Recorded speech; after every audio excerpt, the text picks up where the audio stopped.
नमो भगवते वासुदेवाय नमो नमः।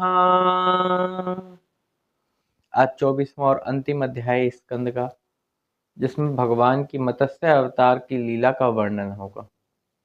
राजा परीक्षित सुखदेव जी से कहते हैं कि यो तो भगवान की जो लीलाएं हैं बड़ी ही अद्भुत हैं। मैंने सुना है कि भगवान की एक मत्स्य अवतार की और कथा है, लीला है, तो मैं उसको सुनना चाहता हूँ। यूं तो मत्स्य योनि लोक निंदित मानी गई है, क्योंकि यह तमोगुणी के अंदर आ जाती है। तो भगवान ने यही रूप धारण किस उद्देश्य से किया, हम इसके बारे में जानना चाहते हैं। सुखदेव जी बताते हैं कि जो इस समस्त लोकों के स्वामी हैं, वह किसी भी रूप में आ सकते हैं, क्योंकि वह अर्थ, धर्म, देवताओं की, ब्राह्मण की, गो की और अपने भक्तों पर कृपा करने के लिए पता नहीं किस अवतार में आ जाए, और फिर वह कृपा करते हैं। तो सत्यव्रत नाम के एक द्रविड़ देश के राजा हुआ करते थे, और वह सूर्य देव के पुत्र भी थे और श्राद्ध देव नाम से विख्यात हुए, और भगवान की कृपा से वही वैवस्वत मनु भी हुए। तो एक दिन वह तपस्या कर रहे होते हैं कृतमाला नदी के पास बैठकर। तपस्या करने के बाद वह अपनी अंजलि में जल भरने के लिए जो ही अंजलि पानी के अंदर डालते हैं, तो एक छोटी सी मछली उसके अंदर आ जाती है। वह सोचते हैं कि इसको बहा दिया जाए वापस और मैं दूसरी बार जल भर लूं।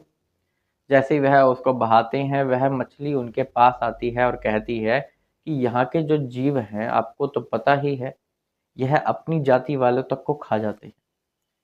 तो मैं मरना नहीं चाहती, मैं बचना चाहती हूँ, तो आप मेरी रक्षा कीजिए, नहीं तो यह जीव मुझे खा जाएंगे जो पानी के अंदर है। मैं तो बहुत छोटी हूँ, अपनी रक्षा मैं स्वयं कैसे कर सकती हूँ? यह बड़े बड़े जीव मुझे छोड़ेंगे नहीं। उनको दया आ जाती है, भावुक को उठते हैं, अंजलि में भरकर उनको वो अपना घर ले आते हैं। एक रात व्यतीत तो होती है, देखते हैं कि यह अंजलि जितनी बड़ी हो गई, अब उसमें पूरी नहीं आ रही वह मछली। वह मत्स्य रूप बड़ा हो चुका है। वह सुबह उठते हैं, मछली उनको, मत्स्य रूप जो है भगवान का, वह उनको मत्स्य भगवान कहते हैं कि अब मैं इसमें पूरी नहीं आ पा रही हूँ, मुझे कोई बड़ा पात्र चाहिए रहने के लिए। इसके अंदर मुझे बड़ी ही पीड़ा हो रही है, इसमें मैं ठीक से रह नहीं पा रही हूँ। सत्यव्रत उसे मटके में डाल देते हैं। दो ही घड़ी के व्यतीत तो होती हैं कि वह मटके में मटके जितनी बड़ी हो जाती है। अब मत्स्य भगवान फिर कहते हैं, मैं इसमें पूरी नहीं आ रही हूँ, तुम मुझे कोई बड़ा पात्र दो। वह उसे उठाकर सरोवर में डाल देते हैं। फिर मत्स्य भगवान सरोवर जितने बड़े हो जाते हैं। फिर वह कहते हैं कि अब मैं इसमें पूरी नहीं आ रही हूँ। तब सत्यव्रत उन्हें एक अटूट पानी के सरोवर में डाल देते हैं। वहां भी वह उतनी ही बड़ी हो जाती है। अब सत्यव्रत समझ गए कि इसे समुद्र में डाल देना चाहिए। यह ना किसी सरोवर में, ना किसी छोटे सरोवर में, ना किसी मटके में और ना किसी घड़े में पूरी आ रही है, तो मुझे क्यों ना इसे समुद्र में ही डाल देना चाहिए। वह समुद्र में डालने के लिए जाते हैं, तो वह मछली फिर से अपना कहती है, यहाँ तो बड़े बड़े जीव हैं, यहाँ तो मगर रूपी जीव हैं, यह मुझे खा जाएंगे, तो मैं अपनी रक्षा स्वयं कैसे कर पाऊंगी। सत्यव्रत समझ गए, कहते कि यह तो कोई ना कोई भगवान का ही अवश्य अवतार है। मुझे तो लगता है यह कोई श्री हरि ही अवतार लेकर आए हैं यहाँ पर। वह उनको कह देते हैं कि श्री हरि, आप यह अवतार लेकर आई, यह बड़ा ही अद्भुत है। आपने तो मुझ पर कृपा की है, जो इस रूप में आपने मुझको दर्शन दिए हैं, मैं आपको प्रणाम करता हूँ। वैसे तो आपका जो अवतार है वह भक्तों पर कृपा करने के लिए ही होता है, जीवों के कल्याण के लिए ही होता है, यह बात मैं जानता हूँ। फिर भी मैं जानना चाहता हूँ कि आपने यह अवतार किस उद्देश्य से लिया है। श्री भगवान यह सुनकर प्रसन्न होते हैं और कहते हैं कि हुआ कुछ ऐसे है कि ब्रह्मा जी प्रलय के कारण सो गए हैं। जो पिछला कल्प था उसके अंत के समय ब्रह्मा जी सो गए हैं। अब उनके सो जाने के कारण भूलोक और तीन लोक डूबने वाले हैं समुद्र में। और जब वह सो रहे थे, यानी सोने वाले थे, तब उनके मुख से वेद निकल पड़े और उनके पास एक हेयग्रीव नाम का दैत्य था, दानव था, और उसने उन वेदों को चुरा लिया। अब उसकी चेष्टा भगवान ने पकड़ ली, इसी कारण से उन्होंने यह अवतार लिया। तो वह सत्यव्रत को बताते हैं कि आने वाले 7वें दिन बहुत ही भयंकर बाढ़ आने वाली है, बहुत ही भयंकर वर्षा होने वाली है, जिसमें सब कुछ भूलोक और 3 लोग डूबने वाले हैं। तो मैं तुम्हारी रक्षा के लिए यही अवतार फिर से धारण करूंगा। तो तुम क्या करो कि धन धान्य आदि सभी एकत्रित कर लो, छोटे छोटे बीज ले लो, और जो मनुष्य हैं उन सबको बता दो, जो जीव हैं उन सबको लेकर मैं एक नाव अपनी कृपा से वहां भेजूंगा।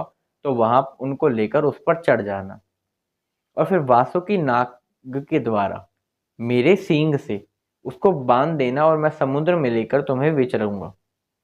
जैसा उन्होंने कहा वैसा उन्होंने किया। समय की प्रतीक्षा हो रही है, सत्यव्रत उस 7वें दिन का इंतजार कर रहे हैं, और वो 7वां दिन आ जाता है। वह देखते हैं कि मेघ बड़ी ही भयंकर वर्षा कर रहे हैं, समुद्र जो है अपनी सीमा लांघ रहा है, जल का बहाव बढ़ता जा रहा है, समुद्र की लहरें बढ़ती जा रही हैं। वह भगवान की उन बात को स्मरण करते हैं, और उसी समय वहां पर एक नाव आ जाती है।